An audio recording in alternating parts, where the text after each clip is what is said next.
David Rigouleros, comment est-ce qu'on surveille de tels détenus qui pourraient représenter une menace et comment est-ce qu'on s'en justifie aussi auprès de la population, auprès de la rue? Ah bah, ça dépend des pays qui sont concernés de toute façon, parce qu'il y a, on va dire que sur la question palestinienne, la problématique nationale palestinienne au sens large, il y a de la part des opinions publiques des États arabes une sensibilité évidemment marquée. Donc c'est pas forcément euh, un problème en soi. Le problème, il vient effectivement pour les garanties qui sont données en matière de surveillance. Et on peut penser que les services israéliens seront particulièrement vigilants sur ce point, et puis qu'il n'est pas exclu qu'il y ait des accords non officiels, évidemment, entre Israël et les pays d'accueil potentiels pour justement que les garanties soient effectives.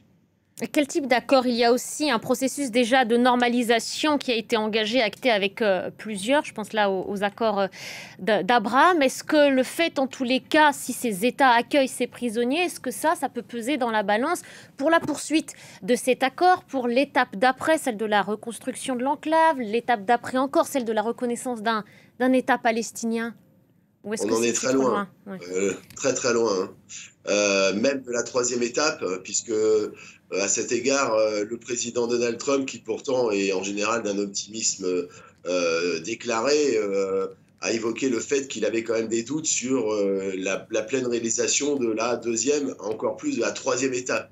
Parce que dans la deuxième, ce serait finalisé la libération des derniers otages masculins, notamment. Alors que dans la troisième, c'est la question de la reconstruction, mais avec le préalable d'une gouvernance. Et là, on voit bien qu'avec ce type d'opération, notamment en termes de stratégie de communication, le Hamas veut montrer qu'il est un interlocuteur dont on ne pourra pas se débarrasser comme aussi facilement que ça. Il veut montrer qu'il n'est pas une pièce dont on fera l'économie et qu'il y a une résilience malgré les 15 mois de guerre. Et c'est un problème majeur, qui a été soulevé d'ailleurs par l'administration américaine précédente, à savoir que le déficit d'interlocuteurs qui permettrait d'être un substitut potentiel au Hamas. Et là, c'est la question effectivement du jour d'après et de l'horizon politique sur la problématique palestinienne et donc les hypothèques qui pèsent aussi sur la poursuite, le développement du processus d'Abraham pour l'Arabie saoudite, puisque c'est l'objectif principal en réalité qui est visé à la fois par Israël et par les États-Unis. Donc ça va être très très compliqué. Vous évoquiez à l'instant aussi la situation du Hamas qui apparaît encore une fois et comme la semaine dernière, qui en tout cas cette mise en scène, cette démonstration de force, notamment au moment de confier les otages à la Croix-Rouge. Lorsque l'on voit ces images, force est de constater que même s'il est affaibli, ce mouvement, il est toujours là. Il va falloir composer avec lui dans tous les cas. Bah, c'est hors de question pour le gouvernement israélien et même pour les Américains d'ailleurs. Le problème, c'est qu'il est là. La preuve, c'est que c'est lui qui a été partie prenante de l'accord qui vient d'être négocié. Donc il y a eu une guerre d'attrition très lourde de Tsahal contre l'organisation qui a été militairement un succès, puisqu'il y a eu des pertes très lourdes. C'est difficile d'avoir les chiffres, mais en tout cas, vraisemblablement au moins la moitié des effectifs par rapport aux 25 ou 30 000 activistes supposés au début de la guerre. Mais il se trouve il y a aussi on va dire, un processus de recrutement qui se poursuit, d'ailleurs qui a été évoqué par Anthony Blinken en disant que faute d'horizon politique, en réalité, il y a une captation en réalité du ressentiment des jeunes de l'enclave qui permettent, on va dire, un renouvellement du vivier de près de 10 000 à 15 000. Alors évidemment pas aussi expérimenté que les précédents, mais le problème n'est pas là. Le problème, il est qu'il n'y a pas de substitut et d'alternative politique qui permettrait d'évaluer stratégiquement ce qu'est le Hamas, non pas en tant qu'organisation militaire, mais en tant qu'idéologie. Et c'est un peu la quadrature du cercle. Bruno voulait réagir. Oui, oui, bah de toute façon, même y compris l'éradication militaire, effectivement, ça a été un succès, mais elle n'est pas totale, puisque de toute façon, effectivement, c'est Anthony Blinken qui le disait, le Hamas recrute à nouveau, et le temps que ces recrues soient formées, de toute façon, vu ce qui s'est passé depuis les 15 derniers mois, et la colère et la haine et l'humiliation subie face à Tsahal, on peut penser que les rangs vont se reformée. Elle rend du Hamas avec en plus une population jeune. Et puis oui, l'éradication politique, ça c'est non seulement un échec, mais on peut même se demander si c'était un des objectifs du gouvernement actuel en Israël. En tout cas, cet objectif, clairement, il n'est pas atteint parce que, alors même s'il y a au sein de la bande de Gaza, on le sait, des critiques à mots couverts, forcément, vu la nature de ce système, contre ce que subissent les Gazaouis et donc des critiques contre le Hamas. En revanche, c'est un des paradoxes aussi, au bout de 15 mois, en revanche, en Cisjordanie occupée, le Hamas a gagné énormément en popularité parce que, regardez ce qui se passe là, les scènes qu'on a vues à Ramallah, qui réussit à performer en quelque sorte, qui réussit à faire en sorte que des prisonniers palestiniens reviennent dans leur famille à Ramallah et en Cisjordanie, c'est le Hamas et ce n'est pas l'autorité palestinienne. L'autorité palestinienne, David Rigoleros, qui avait aussi entrepris plusieurs opérations, notamment dans le camp de Jénine. Aujourd'hui, on ne peut pas clairement sonder l'adhésion au Hamas, mais ce que disait Bruno, quand on voit ces images-là, on ne peut que la confirmer. C'est incontestable, le Hamas a capitalisé.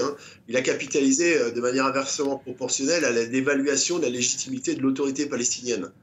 Et comme la population cisjordanienne n'a pas subi les conséquences des combats depuis 15 mois de la guerre, on va dire que cette sympathie à l'endroit du Hamas, évidemment, s'est considérablement renforcée. C'est un élément du problème parmi d'autres.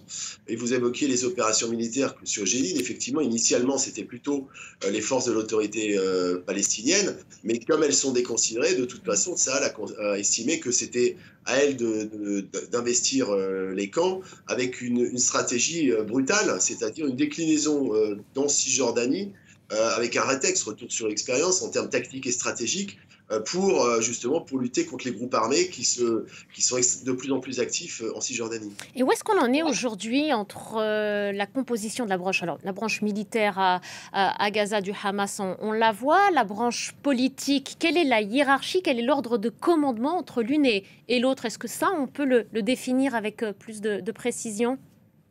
Alors, il y a un flou qui demeure. Normalement, il y a une direction collégiale qui a été mise en place, avec des représentants du Hamas à la fois en Cisjordanie, dans la bande de Gaza, où c'est le frère de Yahya Sinwar qui a repris les rênes, Mohamed Sinwar, qui n'est pas plus enclin au compromis que son frère défunt. Et puis, il y a un cinquième membre qui n'est pas identifié.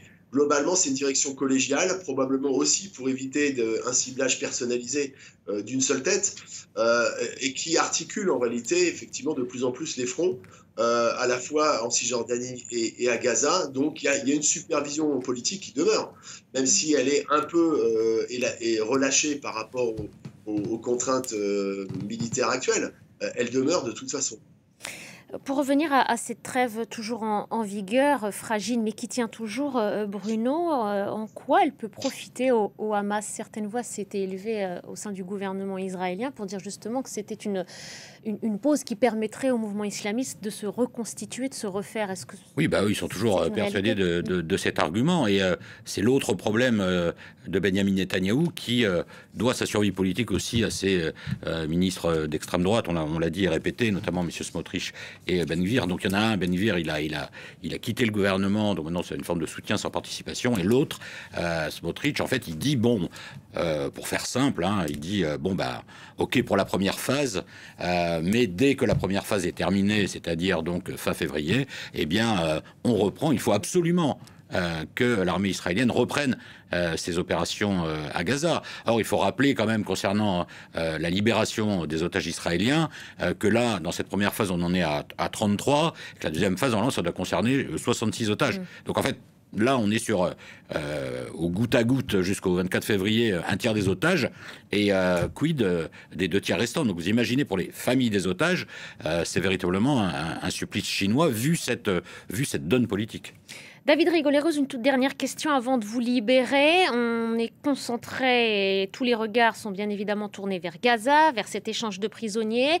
Il faut aussi rester très vigilant en ce qui concerne la Cisjordanie occupée et ce à quoi on assiste depuis une semaine, cette opération dite antiterroriste menée par l'armée israélienne. Est-ce que, comme le disent certains, là, la guerre est en train de se déplacer dans ce territoire-là? Oui, d'une certaine manière, mais c'était déjà le cas préalablement, hein. Simplement, ça avait été, comme il y avait le focus sur Gaza, on n'avait pas forcément vu l'importance de ce qui se jouait en Cisjordanie. Il y a depuis 2-3 ans, de toute façon, la constitution et le développement de groupes armés, hein, que ce soit Jénine, Tulkarem, Naplouse, c'est la marque effectivement d'une militarisation de la cause palestinienne par les jeunes. Justement par rapport aussi à la dévaluation de la gouvernance politique de l'autorité palestinienne. Ça explique l'opération qui est menée aujourd'hui, qui s'appelle Mur d'Acier, qui est justement promue par le ministre Israël Katz, et qui n'a pas l'intention de... C'est aussi une manière de montrer que malgré le cessez-le-feu, il n'est pas question pour Israël de baisser les bras, et d'autant moins que, à tort ou à raison, mais plutôt à raison en l'occurrence, les Israéliens considèrent que Gaza est devenu le nouveau focus iranien, justement, pour un nouveau front qui permettrait d'épuiser justement Israël et la force militaire israélienne dans cette stratégie régionale. Merci beaucoup, David Rigoleros. Merci d'avoir pris le temps de répondre à nos questions. Merci beaucoup, Bruno.